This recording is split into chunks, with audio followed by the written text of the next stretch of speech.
कमजोर होते हैं वो लोग जो शिकवा किया करते हैं, उगने वाले तो पत्थर का सीना चीर कर उगा करते हैं।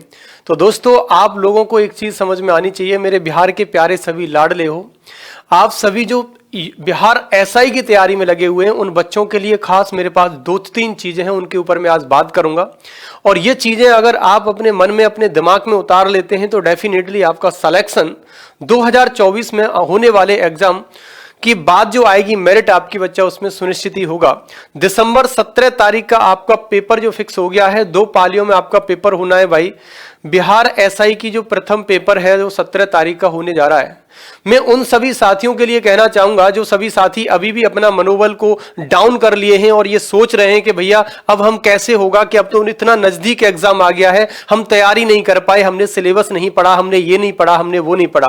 साथियों में केवल 3 से 4 पॉइंटों पर बात करूंगा और ये 3 से 4 पॉइंट यदि आप ध्यान में रखते हैं, वीडियो को लास्ट तक जरूर देखें, जिससे क्या है कि मुझे लगता है कि अगर कोई भी बच्चा इस चीज को फॉलो करता है तो सुनिश्चित ही उसकी सफलता मिलेगी। हमें नहीं करनी भाई 6 महीने तैयारी, हमें नहीं करनी भाई 6 साल तैयारी। जो बच्चा 3 महीने से 4 महीने से पढ़ रहा होता है और आप ये 17 दिन में उतना सिलेबस कंप्लीट कर सकते हैं, लेकिन ये डिपेंड करता है बच्चा आपके ऊपर। ये डिपेंड केवल आपके ऊपर करता है कि आपको किस बेस पर पढ़ना है, किस तरीके से तैयारी करनी है। दोस्तों, 17 दिन का मतलब होता है बच्चा 17 दिन, अब आपके पास में कुछ भी नहीं बचा, केवल 70 डेज। अब ये 17 दिन में आप कैसे बिहार एसआई को पास करेंगे, कैसे बिहार एसआई को क्रैक करेंगे, ये स्ट्रेटजी आपके सामने मैं पेश कर रहा हूं। इसको एक बार आप पुनः, मैं दोबारा से कहूंगा आपसे कि भाई अगर इस स्ट्रेटजी को अगर आप एक बार भी अप्लाई करते हैं तो सुनिश्चित आपको सफलता मिलेगी। आप एक बार देखना। देखो, मान के चलो आप सभी लोग जानते हैं कि हमारा जो प्रीलिम्स का पेपर होने वाला है, इसमें बेटा आपको 2 घंटे का समय मिलेगा। कितने घंटे का मिलेगा? 2 घंटे का समय मिलेगा।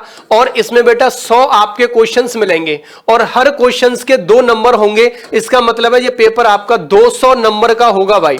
और इसमें से आपको 30% बताया जा रहा है कि पास मार्किंग लेकर के आनी है, लेकिन आपकी मेरिट यहां से टंगेगी। तो आपको क्या करना है, इससे ज्यादा लेकर के आना है, मैक्सिमम नंबर से ज्यादा लाना है भाई, क्योंकि आप मेरिट में आने चाहिए। 30% तो इसकी पास मार्किंग है। सर कैसे पढ़ें, हम कैसे पढ़ें, 17 दिन में उस स्ट्रेटजी को कैसे दें, क्या चीज पढ़ लें और जिससे हमारा सिलेक्शन सुनिश्चित हो जाए। एक चीज ध्यान रखिएगा, हम बात करेंगे एक न्यू, एक रिवीजन, एक मॉक टेस्ट और एक टाइम मैनेजमेंट की बात करेंगे। तो इतनी सी चीजों को कवर करने के लिए आपको भैया सबसे पहले मैं बता दूं, न्यू का मतलब है बेटा आपको नया कुछ भी नहीं पढ़ना है। पहली बात, अगर आप नई चीजों में चले गए ना कि हमें भाई ये भी टॉपिक करना है, ये भी टॉपिक करना है, ये भी टॉपिक करना है, तो भाई कुछ नहीं हो सकता। 17 दिन में आप क्या पढ़ पाएंगे, नहीं पढ़ सकते ना इसको। तो नया तो आपको नहीं पढ़ना है, जो आपने अब तक पढ़ा है केवल उसका भाई दबा के रिवीजन करना है। क्या करना है बेटा? उसका दबा के रिवीजन करना है। जितना रिवीजन आप कर लेंगे, जितनी चीजों को आप भाई जल्दी जल्दी फ्लो में रिवीजन कर लेंगे, उतना भाई आपके लिए बेनिफिशियल होगा इस टाइम पर। मैं आपको बता दूं कि रिवीजन का मतलब यह है कि जो आप 4-5 महीने से सिलेबस को पढ़ रहे थे बेटा, अब उसी सिलेबस को आपको 17 दिन में खत्म करना है। केवल उसको क्या है, आपको रिवीजन बेस पर ले जाना है। नया लेके जाएंगे तो 4 दिन आपको एक टॉपिक में ही हो जाएंगे, फिर आपका सिलेबस कंप्लीट ही नहीं होगा बेटा।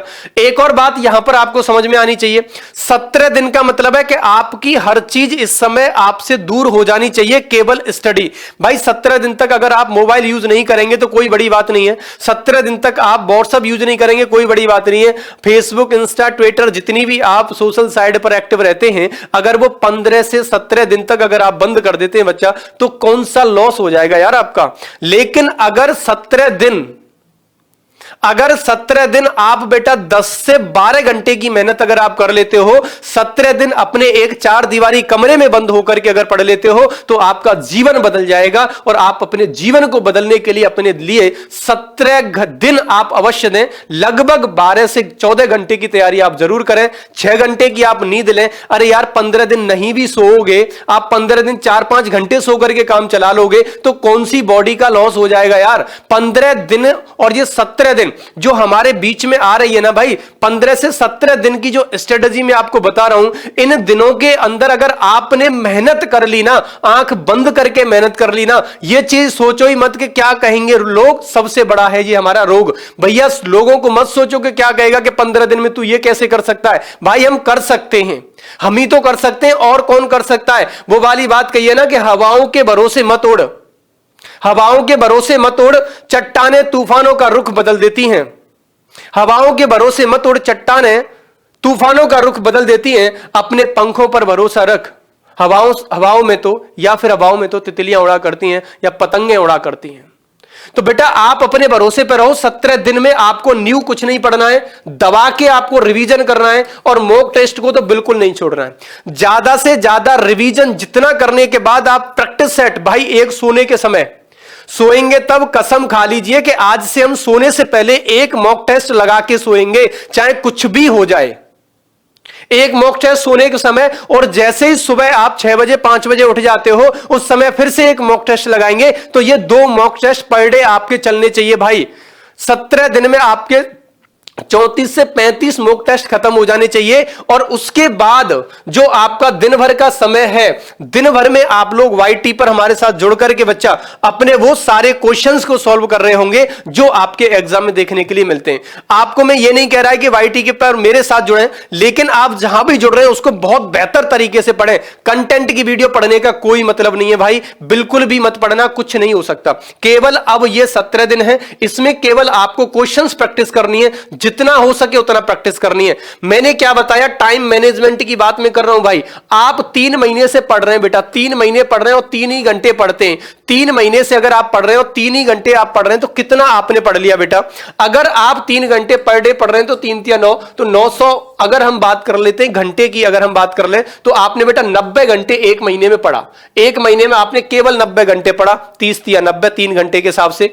अगर मान लो ये आपने 3 महीने पढ़ा तो 240 घंटे ही तो पढ़ा बेटा, 240 घंटे पढ़ा। और यहां अगर आप 17 दिन भी पढ़ रहे हैं बेटा, 17 दिन अगर आप पढ़ रहे हैं और 10 घंटे भी पर डे पढ़ रहे हैं बेटा, इसका मतलब है 170 घंटे पढ़ा।